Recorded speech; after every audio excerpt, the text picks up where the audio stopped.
Hello friends, welcome to Kalyani சுலகம். இன்றைக்கி இந்த வீடியோவில் ரொம்ப குயிக்காக அவசரமாக செய்கிற மாதிரி மட்டன் ஃப்ரையும் கூடவே மட்டன் சூப்பும் செஞ்சு காமிக்க போகிறேன். வாங்க செய்ய ஸ்டார்ட் பண்ணலாம். அதுக்கு முன்னாடி நம்ம சேனலை இன்னும் சப்ஸ்கிரைப் பண்ணாமல் பார்த்துட்டு இருந்தீங்கன்னா சப்ஸ்கிரைப் பண்ணிக்கிங்க. பெல் பட்டன் இருக்கும், மறக்காமல் அதை ப்ரெஸ் பண்ணி அதில் ஆல் ஆப்ஷனில் கிளிக் பண்ணிக்கிங்க. லைக் பண்ணுங்கள், ஷேர் பண்ணுங்கள், கமெண்ட் பண்ணுங்கள். இப்போ வாங்க செய்ய ஸ்டார்ட் பண்ணலாம். நான் ஒரு 350 கிராம் அளவுக்கு மட்டன் எடுத்திருக்கேன். எலும்போடு சேர்த்து எடுத்திருக்கேன். இந்த மட்டனை கழுவிட்டு குக்கரில் சேர்த்துக்கலாம். இது கூடவே ஒரு 7-8 சின்ன வெங்காயத்தை நசுக்கிட்டு சேர்த்துக்குங்க. ஒரே ஒரு தக்காளியை பொடியாக நறுக்கிட்டு சேர்த்துக்குங்க. கூடவே கொஞ்சமாக புதினா தழைகள், ஃப்ரெஷ்ஷாக அரைச்ச இஞ்சி பூண்டு பேஸ்ட்டு 1 ஸ்பூன், கூடவே பார்த்திங்கன்னா மட்டன் மசாலா, குழம்பு மிளகாய்த்தூள், கொஞ்சமாக மஞ்சத்தூள், கொஞ்சமாக உப்பு, கொஞ்சமாக கொத்தமல்லி தழைகள், இது எல்லாத்தையும் சேர்த்துக்கலாம். சேர்த்துட்டு ஸ்டவ் ஆன் பண்ணி வச்சுக்கலாம். கூடவே தண்ணி சேர்த்துக்கிறேன். நான் இப்போ இதிலேயே தான் மட்டன் சூப்பும் செய்ய போகிறேன். அதனால் கொஞ்சம் தண்ணி கூடுதலாக வச்சுக்கிறேன். எப்போவுமே மட்டன் வேக வைக்கிறதுக்கு கொஞ்சமாக தான் வைப்பேன். இப்போ நான் சூப்பு தனியாக செய்ய போகிறேன் அப்படின்றதுனால இது கூடவே தண்ணி சேர்த்துக்கிறேன். தண்ணி சேர்த்துட்டு நல்லா மிக்ஸ் பண்ணிக்கிறேன். மிக்ஸ் பண்ணிவிட்டு குக்கர் மூடி போட்டுக்கிறேன். குக்கர் மூடி போட்டுட்டு விசில் போட்டுக்கிறேன். ஒரு 6 விசில் விட்டு எடுத்துக்கிறேன். எத்தனை விசில்? 6 விசில்.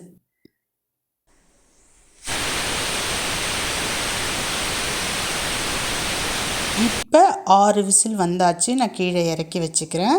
2 வெங்காயம், 1 தக்காளி, கொஞ்சமாக கருவேப்பிலை, வாசனை பொருட்கள் எல்லாமே சோம்பு, பட்டை, கிராம்பு, பிரிஞ்சி இலை, இது எல்லாமே எடுத்து வச்சுருக்கேன்.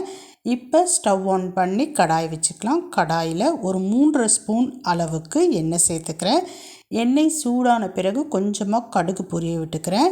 கூடவே சோம்பு, பட்டை, லவங்கம், ஏலக்காய், இது எல்லாமே சேர்த்துக்கிறேன். இப்போ கட் பண்ணி வச்சுருக்கிற வெங்காயம் சேர்த்துக்கிறேன். கூடவே கருவேப்பிலை சேர்த்து ஓரளவு வதக்கிக்கிறேன். வதங்கின பிறகு இஞ்சி பூண்டு பேஸ்ட்டு சேர்த்துக்கிறேன். இஞ்சி பூண்டு பேஸ்ட்டு சேர்த்துட்டு ஒரு 2 செகண்டுக்கு நல்லா வதக்கி விட்டுக்குங்க. அந்த வெங்காயத்தோடு இஞ்சி பூண்டு சேர்ந்து நல்லா மிக்ஸ் ஆகட்டும். இப்போ பாருங்கள், கலர் லைட்டாக சேஞ்ச் ஆகி வந்திருக்கு. இப்போ இது கூட பழுத்த தக்காளி, ஒரே ஒரு மீடியம் சைஸ் தக்காளியை கட் பண்ணி வச்சுருக்கேன், அதையும் சேர்த்துக்கிறேன். இப்போ தொக்கு செய்கிறதுக்கு, அதாவது மட்டன் ஃப்ரை செய்கிறதுக்கு தேவையான அளவு உப்பு சேர்த்துக்கிறேன். உப்பு சேர்த்துட்டு அதை வதங்கிக்கிட்டே இருக்கட்டும். அதுக்குள்ளே நம்ம மட்டன் 6 விசில் விட்டு இறக்கி வச்சுருக்கோம் இல்லைங்களா, அதை ஓப்பன் பண்ணி பார்க்கலாம். கண்டிப்பாக நல்லா வெந்திருக்கும். ஏன்னா நம்ம 6 விசில் விட்டுட்டோம். ஏன் 6 விசில் விட்டேன்னு பார்த்தீங்கன்னா, அந்த சூப்புக்காக தான் கொஞ்சம் எக்ஸ்ட்ராவாக விசில் விட்டேன். இப்போ பாருங்கள், அந்த சூப்பு தனியாக பிரித்து எடுத்துட்டேன், மட்டன் தனியாக பிரித்து எடுத்துட்டேன். இப்போ இந்த மட்டனை நம்ம அங்கே வெங்காயம் தக்காளி வதக்கிட்டு இருக்கோம் இல்லைங்களா, அது கூட சேர்த்துட்டேன். இப்போ நல்லா மிக்ஸ் பண்ணிக்கலாம். ஒரு 2 செகண்டுக்கு நல்லா மிக்ஸ் பண்ணி விடுங்க. இப்போ மட்டன் ஃப்ரைக்கு தேவையான அளவு காரம் சேர்த்துக்கலாம். முதல்ல மஞ்சத்தூள் கொஞ்சமாக சேர்த்துக்கலாம். ஒரு சிட்டிகை அளவுக்கு மஞ்சத்தூள் சேர்த்துக்கிறேன். 3/4 ஸ்பூன் அளவுக்கு குழம்பு மிளகாய்த்தூள் சேர்த்துக்கிறேன். இப்போ நல்லா மிக்ஸ் பண்ணிக்கலாம். ஒரு 2 நிமிஷத்துக்கு நல்லா மிக்ஸ் பண்ணிக்கிங்க.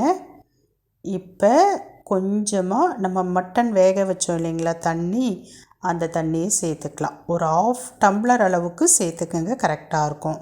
சேர்த்துட்டு நல்லா மிக்ஸ் பண்ணி விடுங்க. சிம்மில் வச்சுக்கோங்க ஸ்டவ்வை. ஒரு 5 நிமிஷத்துக்கு அப்படியே கிளறி விட்டிங்கன்னா அந்த தண்ணி நல்லா சுண்டிடும். மட்டன் நல்லா வெந்திருக்கும். ஏற்கனவே நல்லா வெந்த மட்டன் தான். இப்போ குழம்பு மிளகாய் தூளினுடைய பச்சை வாசனை போகிறதுக்காக தான் லைட்டாக நம்ம வதக்கி விட்டோம். இப்போ பாருங்கள், எண்ணெய் நல்லா பிரிஞ்சு வந்திருக்கு. கடைசியாக கொஞ்சமாக மிளகு சீரகத்தை நுணுக்கிட்டு சேர்த்துக்கலாம். இது கூடவே பொடியாக நறுக்கின கொத்தமல்லி தழைகளை கடைசியாக சேர்த்துக்கலாம். அவ்வளோதாங்க, சூப்பரான மட்டன் ஃப்ரை அவசரமாக செஞ்சு முடித்தாச்சு. இப்போ நான் வேறு பவுலுக்கு மாற்றிக்கிறேன். பாருங்கள், எவ்வளோ வாசனையாக டேஸ்ட்டாக சூப்பராக அவசரமாக மட்டன் ஃப்ரை குயிக்காக செஞ்சிட்டோம். அடுத்ததாக நம்ம மட்டன் வேக வச்ச அந்த சூப்பு இருக்குது இல்லைங்களா, இதில் என்ன பண்ணுறேன் அப்படின்றத பாருங்கள். இப்போ மறுபடியும் ஸ்டவ் ஆன் பண்ணி வச்சுக்கிறேன். அதை அப்படியே குக்கரோடு மறுபடியும் கொதிக்க விடுறேன். இப்போ நான் டேஸ்ட் பண்ணி பார்த்துக்கிறேன். உப்பு உப்பு மட்டும்தான் எனக்கு கம்மியாக இருக்குது. மற்றபடி காரம் எல்லாமே கரெக்டாக இருக்குது. நான் இதில் உப்பு சேர்த்துக்கிறேன். கூடுதலாக பார்த்திங்கன்னா கொத்தமல்லி தழைகள், கொஞ்சமாக மிளகு சீரகம் சேர்த்துக்கிறேன். கொதிக்க விட்டுட்டு அப்படியே இறக்கி விட்டுடுறேன். அவ்வளோதான், சூப்பரான சூப்பும் ரெடி ஆகிடுச்சு. நீங்கள் இந்த சூப்பை பார்த்திங்கன்னா அப்படியே ரசம் மாதிரியும் குடிக்கலாம், சாப்பாடில் ஊற்றியும் சாப்பிடலாம். நீங்கள் சாப்பிட்டு பார்க்குறப்ப எல்லாமே கரெக்டாக இருக்கான்னு பாருங்கள். ஒருவேளை காரம்லாம் கம்மியாக இருந்ததுன்னா மறுபடியும் நீங்கள் கொஞ்சமாக இஞ்சி பூண்டு வதக்கிட்டு கொஞ்சம் மசாலா பொடி சேர்த்துட்டு இதை கொதிக்க வச்சு லாஸ்ட்டில் கொத்தமல்லி தழைகள் ப்ளஸ் மிளகு சீரகம் சேர்த்து இறக்குனீங்கன்னா சூப்பரான மட்டன் சூப்பு ரெடி ஆகிடும். நீங்கள் சூப்பு ப்ளஸ் ஃப்ரை செய்யணும்னு முடிவு எடுத்துட்டிங்கன்னா வாங்குறப்பவே மட்டன் கூட கொஞ்சம் எலும்பு சேர்த்து வாங்கிக்கிங்க. 2 in 1 மாதிரி ஒரே டைமில் ரெண்டுத்தையும் ஈஸியாக செஞ்சிடலாம். சரி, நேத்திக்கு சண்டே இல்லைங்களா, என்ன சமையல் பண்ண அப்படின்றதையும் சேர்த்து பார்த்துடலாம். சிக்கன் பிரியாணிங்க, எப்படி சூப்பராக இருக்குது பாருங்கள். இதே மாதிரி நீங்களும் சிக்கன் பிரியாணி செய்யணுன்னா நம்ம லாங் வீடியோவை செக் பண்ணி பாருங்கள். நிறைய விதமான சிக்கன் பிரியாணி ஏற்கனவே நான் போஸ்ட் பண்ணியிருக்கேன், பார்த்துக்குங்க. அடுத்ததாக பார்த்தீங்கன்னா இப்போ செஞ்ச நம்ம மட்டன் ஃப்ரை ரொம்பவே சூப்பராக இருந்ததுங்க. இதே மாதிரி நீங்களும் செஞ்சு பாருங்கள். இப்போ இந்த மட்டன் ஃப்ரை ப்ளஸ் சிக்கன் பிரியாணியோட வேறு என்ன செய்வோம்?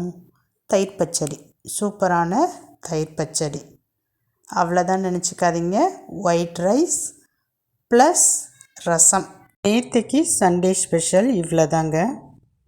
இந்த ரைஸ் எப்படி உதிரி உதிரியாக வடிக்கணும் அப்படின்றதையும் நம்ம லாங் வீடியோவில் போட்டிருக்கேன்.